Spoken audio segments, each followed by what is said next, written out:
Yusuke Urameshi used to be dead. Thanks to his own selfless acts and the love of his friends, he's been given a second chance. Returning to life with special powers, Yusuke becomes a spirit detective and must track down 3 supernatural criminals who have each stolen a powerful artifact. His first target, Goki, who can transform into a Kyukonki, a powerful soul-eating creature. Can Yusuke survive this fight?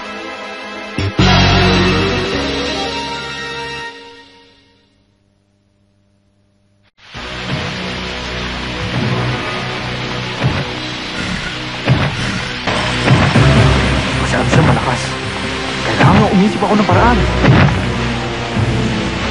Pinakawalan mo ang aking pagkain. Magbabayad ka ngayon.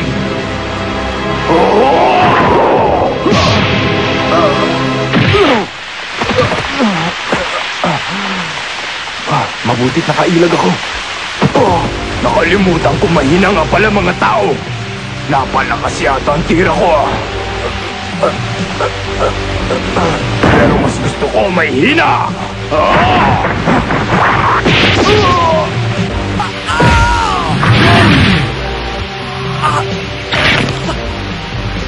Dahil sa ginawa mo, lagot ka ngayon! Hindi ako makagalaw! Sandali! May tao ba dyan? Ah! Delikado! May tao yata! Sumama na kayo sa amin! Dali! May mga tao yata doon! May dumarating ng mga tao! Dali! Dali! May tao doon! Bilisan niyo! Boses yun ni... Kung nadala ka na, huwag ka na lalapit pa sa amin.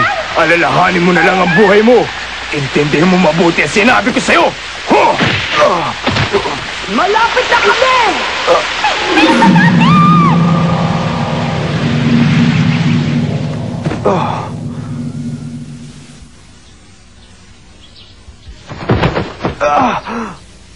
Nasaan na ba ako?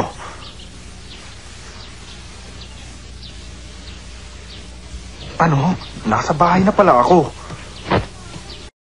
Eugene, kasing ka na pala. Opo? Aray, bakit niyo naman po ginawa yon? Nakipag-away ka na naman. Tignan mo ang damit at ang mukha mo. Huwag na po kayong umiyak, Mami. Kung alam niyo lang po sana kung bakit ko ginawa yon. Magaling ka na ba? Hi! Sabi ko na nga ba eh. Siya ang nagdala sa'yo dito. Pasalamatan mo siya dahil tinulungan ka niya. Ikaw? Nakikita ka ba niya? Oo. Sabi ni Jericho, mas madali raw ako maging assistant na ganito kesa hindi nakikita. Ganun ba? Eugene, mamaya mo na siya ipakilala sa akin ng mabuti, ha? Paano ko papaliwanag to?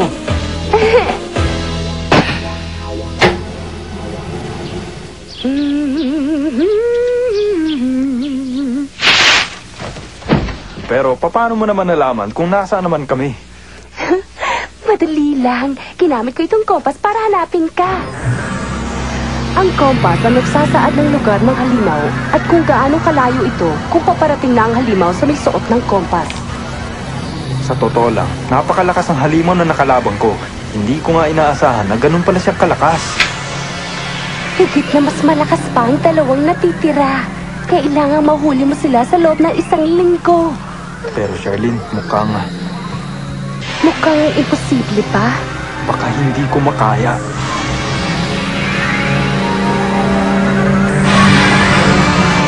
Eugene! Hindi ka dapat matakot! Ikaw lang ang pag-asa namin! Lakasan mo ang loob mo! Kapag wala dito ang mga kayamanan sa pagbabalik ni Haring Yama, ang mundo ay... At ang posisyon ko, paano na? At ang pinakahuling balita, nakakagulat na pangyayari mula sa isang eksklusibong paaralan. Eksklusibong paaralan? Ano kaya yun? 4 na mag-aaral mula sa isang lugar ang nasa koma ngayon dahil sa hindi pa alam na dahilan. Sila'y dinala na sa ospital. Sa kasalukuyan, iniimbestiga na ng mga pulis ang naturang kaso. Samantala, naaalarma naman ang mga magulang ng mag-aaral. Kinain ang mga kaluluwa nila. Talagang hindi siya titigil hanggat nasa kanya ang bola ng espiritu. Patuloy nang gagawin ito.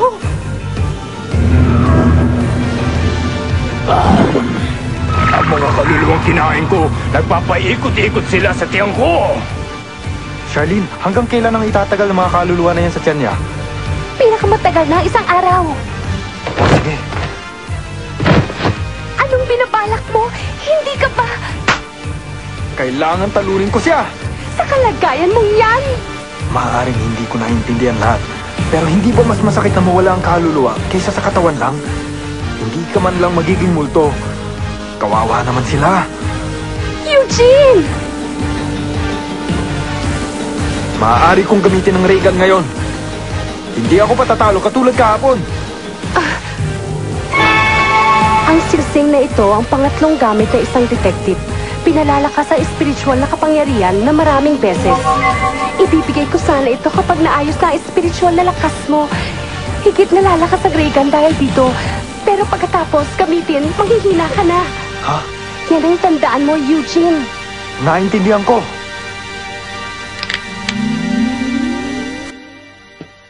Yusuke, I made tea for you and your friend. Hello? Yusuke?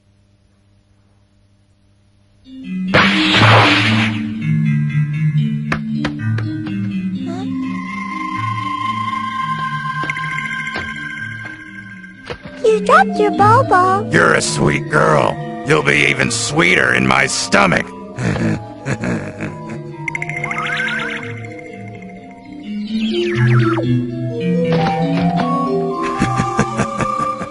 I'm starting a little collection. Goki! Huh? I came all this way to see you. Idiot! Didn't you listen? Hindi na sinabi ko sa'yo kahapon ah. Pasensya ka na lang, pero makulit talaga ako eh.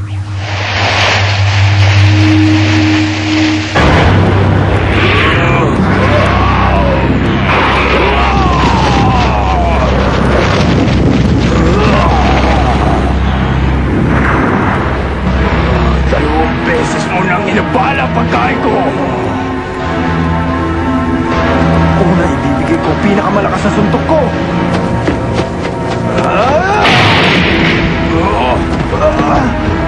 Bilang isang detective, kulang ka sa pagsusuri. Ang katawan ko ay sintikas sambakan. Walang makakasira dito.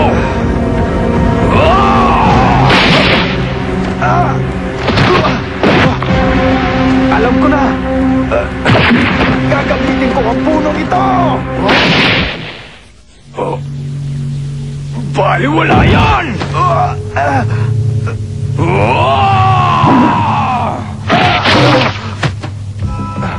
Wala na ibang paraan. Kailangan gamitin ko na ang ray gun. Pero kahit gamitin mo ang sirsing, maaaring hindi ito tumalab sa kanya. Ang katawan niya ay sintigas ng bakal, kaya dapat maging maingat ka. Kailangan sa mata ko siya tamahan. Pero kung isang tira lang, isang mata lang yun. Teka, kung malapit, tamahan kaya?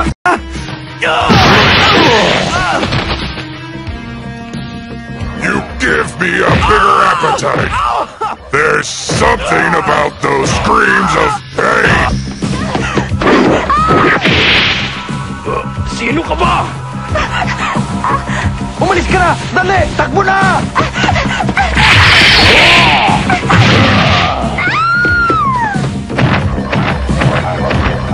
Parehas ko kayong lalamunin. Ikaw masyado kang pakialamero. Tapos ka na ngayon!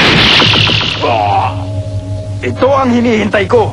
Ang ibukas mo ng malaki ang bibig mo. Sintigas nga ng bakal ang katawan mo, pero ang loob ng bibig mo, hindi. Paalam sa'yo, Jerry!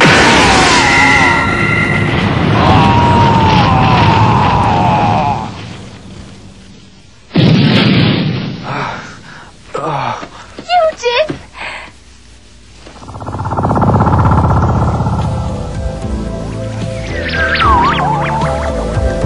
Isa, dalawa, tatlo, apat, lima. Ligtas silang lahat! Oo. Iha? Iha? Oh, natauhan na siya. Ano pangalan mo?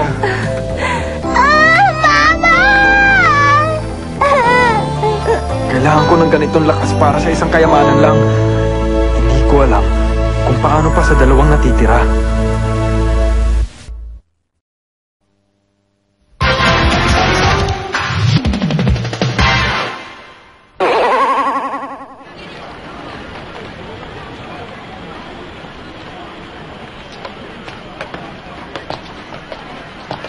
Yusuke, can't you just admit it'd be easier to lean on my shoulder?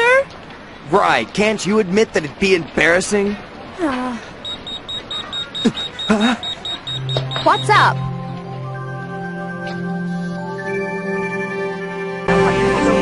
Nandito ang isa sa kanila. Hindi naman niya siguro ako susugurin dito. Ayan siya, si Denise.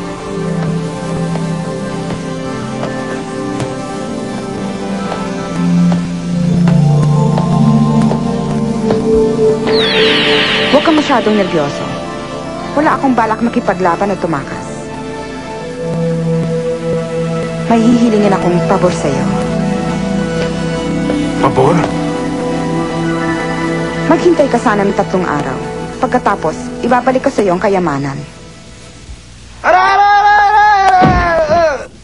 Tahan lang! Masakit na nga eh.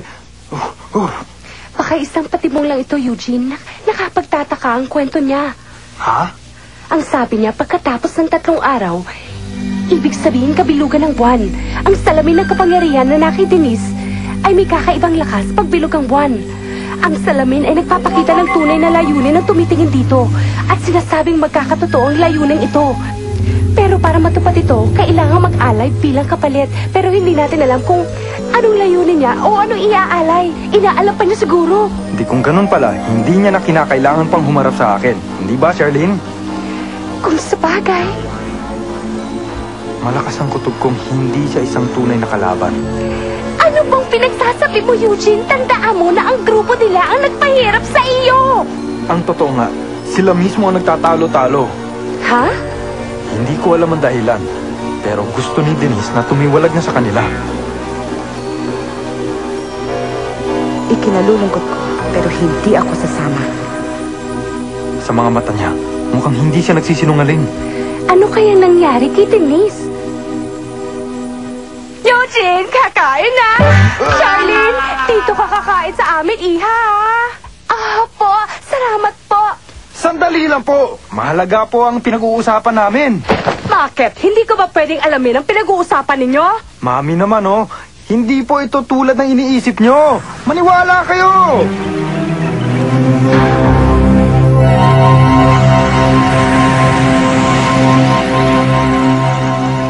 Pupunta ako kay Jericho para magtanong tungkol sa salamin ng kapangyarihan. Kaya't pumunta ka na sa lugar na pinag-usapan niyo ni Denise. Bilis! Alam ko. Sige na.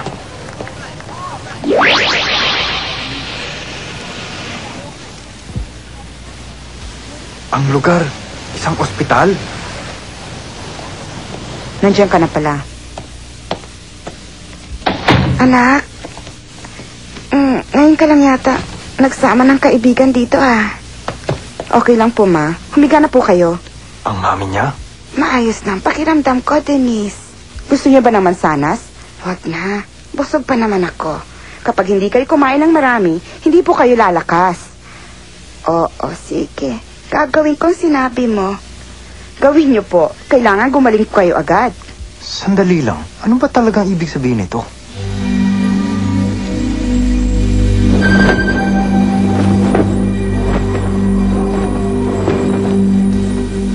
Siya ang kinagisnan kong magulang. Siya ang aking ina. Ha? Matagal nang namatay ang aking ama. Sa loob ng 15 taon. Pinalaki niya ako habang ako naman ay patuloy sa paglinlang sa kanya. Hindi kita maintindihan. Ako'y isa talagang lobo. Isang lobo na nabuhay sa loob ng 100 taon at nagkaroon ng lakas na espiritual at naging halimaw. Nagsalin ako ng mga mensahe at lihim at naging bihasa ako sa pagkuha ng mga kayamanan. Pero 15 taon nang nakakaraan na malubha kong nasugatan sa isang pangangaso. Kaya pumunta ako sa mundo ng mga tao at naging anak ng mga mag-asawa. Inisip ko, pag tumagal ako na 10 taon bilang tao, babalik ang kapangyarihan ko. At kapag gumaling na ako, mawawala na lang ako sa aking mga magulang. Pero bakit ngayon? Ang aking ina, hindi siya gumagaling. Dahil doon, napasama ako sa grupong yon para kunin ang kayamanan. Naalala ko ang salamin ng kapangyarihan na pwede kang humiling ng kahit anong bagay. Kaya pala. Gusto ko siyang gumaling sa pamamagitan ng salamin ng kapangyarihan. Pag natupad ang kahilingan ko, ibabalik ko ang kayamanan at haharapin ko si Haring Yama. Bakit? Gagawin mo yon para sa tao? Hindi ko alam ang sarili ko. Pero isa lang alam ko, malaki ang utang na loob ko sa kanya. Sa panahon ng aking kaguluhan, pinalaki niya ako. At ngayon, nagkasakit siya. Gusto kong masuklian ang kabutihan yon. At ito lang ang tanging paraang nalalaman ko. Bakit mo sinasabi sa akin ito? Dahil gusto kong may makaalam nito. At alam ko namang may tiwala ka sa akin, Eugene.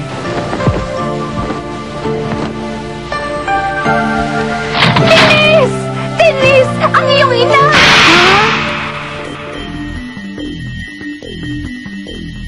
She's fallen into what we call the critical stage. To be perfectly honest, your mother is about to die. How long? Probably tonight. We'll do what we can. Suichi, I'm sorry.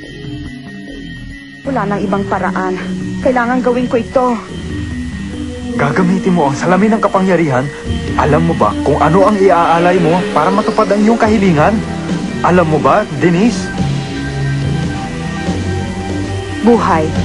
Buhay ang kapalit! Ang salamin kapag tinupad ang kahilingan, kasabay nito ang pagbawi ng buhay, kaya ito tinawag na salamin ng kapangyarihan. Kailangan sabihin ko agad ito kayo,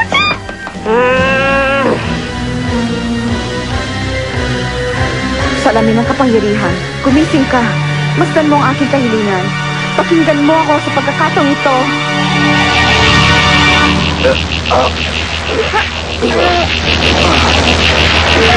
Kaligtasan ng babae ito. Yun ba ang iyong kahilingan? Oo. Teka, hindi ka ba nagkakamali? Mawawalan ng saysay ang lahat kung mawawala ka, Denise! Wala nang ibang paraan. Para matupad ito, kailangan bawiin ko ang buhay mo. Pumapayag ka ba? Kung yan lang ang paraan para maligtas siya. Kung gano'n, matutupad ang iyong kahilingan. Paalam, Ma. Ano ba ginagawa mo?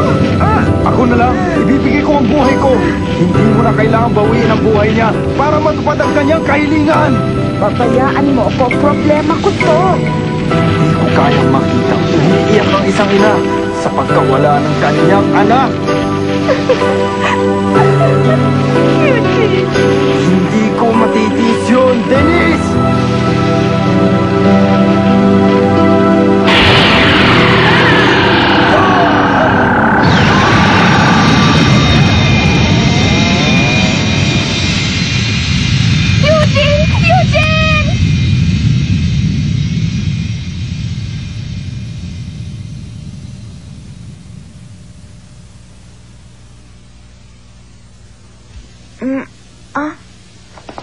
Buhay ako. Ano nangyari sa aking ina?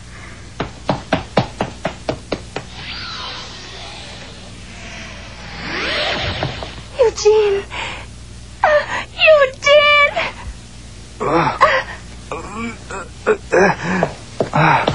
Oh, mabuti naman, buhay ako! Sakit talaga ng ulo ko. Ugali ko na talagang kumilos nang hindi iniisip ang mga maaaring mangyari sa akin. Ha? Andiyan nga pala. Ano ka mo? Nasa akin na ang salamin ng kapangyarihan. Dahil sa kabutihan ng iyong layunin, tutuparin ko ang kahilingan na walang kapalit na buhay. Denise, nailigtas namin ang iyong ina. Ha? Hindi lamang niya nulusutan ang sitwasyon, pagaling na rin ang kanyang karamdaman. Ibang lakas ang nagpagaling sa kanya, Denise. Mapalad siya. Denise. Mama.